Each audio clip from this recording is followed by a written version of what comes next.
కళ్ళకున్న కాటుక చూడు, కట్టుకున్న చీరను చూడు, అస్తమాను నన్నే చూడయ్యో నా బంగారు కొండ, అంత దూరం ఉంటే ఎట్టయ్యో.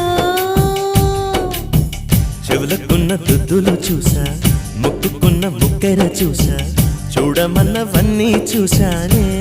నా పువ్వుల దండ చూపకుండా ఎన్నో దాచావే.